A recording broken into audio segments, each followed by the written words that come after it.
Keletas patarimų, kaip tapti nuostabiu meilužiu. Pirmas galbūt, kuris nenustebins tavęs, tai yra susipažinti gerai su savo kūnu. Ta prasme, kad tu galėtum tęstis ilgiau dėl moters malonumo. Antras žingsnis yra susipažinti su moters kūnu. Mes galvojam, kad mes žinom, bet dažniausiai nesusipažinom, nes kad trūksta komunikacijos, galbūt trūksta iš moters atsivėrimo. Labai svarbu, sakykime, turi muzikos instrumentą, kad iš jo išgauti nuostabų garsą, mokėti kaip jį naudoti. Vienas, pavyzdžiui, iš pavyzdžių. Vyrai dažnai nori keisti vieną kitą pozą, antrą pozą, greitai viskas vyksta. Moteriai reikia daug lėčiau. Ir ką reikia dar daryti? Reikia komunikacijos su moterim. Jeigu dar nemoki išskaityti iš moters kūno, gal jau buvau susikaušusi, neįgarstame malonumo, pasikalbėk, sakyk, aš noriu iš tavęs išgirsti, kur tau malonu, sakyk, tiesiog klaus, tu lėti ir tu klausi, kaip tau jaučiasi čia. Ir eksperimento formą atrandi, kur jie yra malonu. Ar tai būtų erogeninės zonos, ar tai būtų klitoris, ar būtų tai pačioj vaginoj. Patyrinėk, pažiūrėk kaip eksperimentą, kur tie malonumo mygtukai. Be komunikacijos tu to neatrasi. Taigi labai svarbu yra nebūti žemaičiu, bet kalbėtis, atverti komunikacijos ryšį su moterim. Kitas žingsnis yra padėsi ne tik savo ir moteriai kvėpuoti garsiai ir netgi garsinti malonumą. Sakykime, tavo moteris jau yra atvira, tau net nereikės klausinėti, kur tau malonu, jeigu į tai garsina.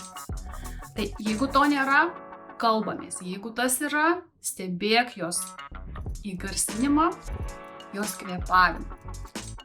Ir išbūk tose pozose, tose malonumo pozose, pakankamai ilgai. Ar tai būtų penetracija, ar tai būtų lietimas, nebėk prie kitos. Jeigu atradai, sakykime, moteriai, jeigu tašką pasiekti, jai gali reikėti iki 5 minučių masažo toj vietoj. Tai geriau kaitaliok savo judesius, sakykime, lieti ratukais, spaudi, su pirštais kažkaip lieti. Tai tiesiog keisk kaitaliok tą, bet nebėk nuo tos vietos, nes lietimas vienur, ten kitur ir lieka moteris nepatenkinta. Patenkindamas savo moterį, tu patenkinti save dar labiau. Jeigu esi išmokęs priimti jos energetiką. Moteris natūraliai yra pilna energijos, šakti, tiesiog kaip vanduo, kuris banguoja ir nesibaigia. Vyro orgazmai tokie dažniausiai yra statiški ir jie gali priimant moters energiją išmokti ir patirti. Kaip vyrai, kurie toj srity jau įvaldė, sako, tos moteriškus orgazmus ir mes galim patirti. Taigi svarbu, kad tu išmoktum patenkinti moterį dėl jos malonumų ir kaip nesavanaudišką pliusą gausi daugiau malonumų ir stipresnius orgazmus už tu. Dar vienas patarimas vyram, kad prieš orgazmą neužspausti ir stengtis. Mes dažniausiai užspaudžiam ir nustojam kvėpuoti. Tai labai svarbu yra atsipalaiduoti, atsiduoti, nesistengti dėl to orgazmo. Tada malonesnė bus patirtis tau ir tau. Nebus tas orgazmas toks užspaustas, jam galimybė bus išplisti. Patarimas taip pat vyram nespausti, neužrišti to.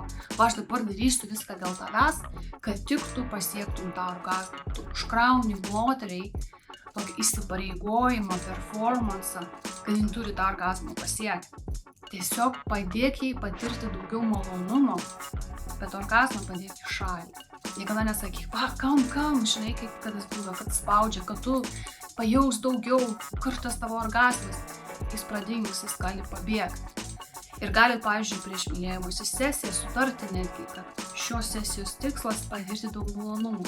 Ir jis gali reikšti, kad tiesiog daug prisilietimo, daug kaifo, o tos orgazmas jis gali pats ateiti ir tai bus lengviau ir tau, jeigu turi kažkokių performanso, galbūt streso.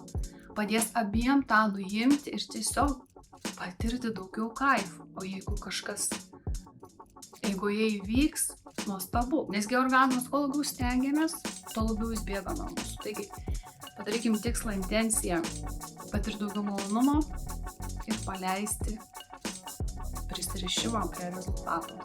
O jeigu reikia daugiau informacijos, nori išmokti, kaip tapti geresniu meilužiu, prisijunk į kursą online, tantrinio masažo kursai jai ir jam, kur išmoksi visų subtilybių. Iki pasimatymo malonumo pusėje.